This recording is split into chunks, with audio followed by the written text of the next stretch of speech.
এবছরের জুন মাসে শ্রীলঙ্কার বিপক্ষে সবশেষ টেস্ট সিরিজ খেলেছিল বাংলাদেশ।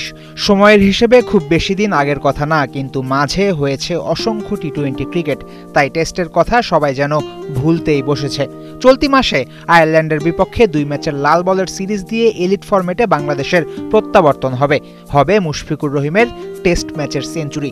আগের সিরিজ থেকে কে বাদ পড়ছে আর কে ঢুকছে নতুন, সেই ছক অলরেডি নির্বাচকদের টেবিলে। শ্রীলঙ্কার মাটিতে বাংলাদেশের সেই সিরিজে 2 ম্যাচেই খেলেছিলেন এনামুল হক বিজয়। একে তো 2 ম্যাচেই ব্যর্থ হয়েছেন, তার পাশাপাশি মাঠের বাইরের নানা নেতিবাচক আলোচনার শীর্ষে এই উইকেট কিপার ব্যাটার। নিশ্চিতভাবেই বলা যায় বিজয় থাকছেন না আয়ারল্যান্ডের বিপক্ষে। বিজয়ের জায়গায় কে খেলবেন, আলোচনায় মাহমুদুল হাসান জয়ের নাম আসছে যৌক্তিকভাবে। বাংলাদেশের হয়ে 18 টেস্ট খেলা জয় সাদা পোশাকে বাজে সময় কাটাচ্ছেন দীর্ঘদিন ধরে। 18 ইনিংস ধরে কোনো 50 পাননি তিনি। শেষ সিরিজে বাদ পড়েছিলেন সে কারণেই। সুযোগ পেয়ে যেহেতু বিজয় ব্যর্থ হয়েছেন, সেক্ষেত্রে তাই নির্বাচকরা জয়ের কাছে ফিরে যেতে চাইবেন। সেক্ষেত্রে জয়ের পক্ষে সাক্ষ্য দেবে চলতি এনসিএলে করা রান। 2 ম্যাচের 3 ইনিংসে 1 সেঞ্চুরি এবং 1 50 সহ 213 রান করেছেন। এমনকি টি-20 এনসিএলেও জয় ছিলেন ভালো ফর্মে। 8 ম্যাচে 323 রান করা এই টপ অর্ডার ব্যাটারি এবারের টুর্নামেন্টের সর্বোচ্চ স্কোরার। পরীক্ষিত এই ওপেনারকেই হয়তো নির্বাচকরা আরেকবার সুযোগ দিতে চাইবেন। সাদমান ইসলাম আর জয় ছাড়াও জাকির হাসান ছিলেন নিয়মিত মুখ, কিন্তু এই বাঁহাতি যেন নিজেকে হারিয়ে খুঁজছেন শেষ কিছুদিন ধরে।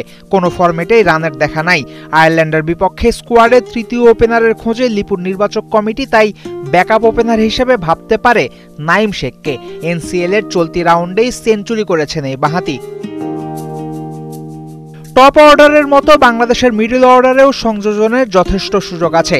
সাদা বলে দুঃস্বপ্নের মতো সময় কাটানো জাকের আলী অনিককে বিশ্রাম দেওয়ার কথা ভাবতে পারে নির্বাচকরা। তেমনটা যদি নাও হয়, এরপরও মুশফিকের বিকল্প তৈরি করতে ভাবতে হবে এখন থেকেই। আগের সিরিজে স্কোয়াডে ডাক পাওয়া মাহিদুল ইসলাম অঙ্কনের টিকে যাওয়ার কথা আসন্ন সিরিজেও। এই পজিশনের আরেক ক্যান্ডিডেট ইয়াসির আলী চৌধুরী রাব্বি। 29 বছর বয়সী রাব্বি ঘরোয়া ক্রিকেটে রানের ফোয়ারা ছুটিয়েছেন এবছর। চলতি জাতীয় ক্রিকেট লিগে 3 ইনিংসে 229 রান করেছেন রাব্বি। একটা করে 50 আর সেঞ্চুরি হাঁকিয়েছেন এই ব্যাটার। এনসিএল টি-20তে রাব্বি 250 আর 65 গড়ে করেছেন 197 রান।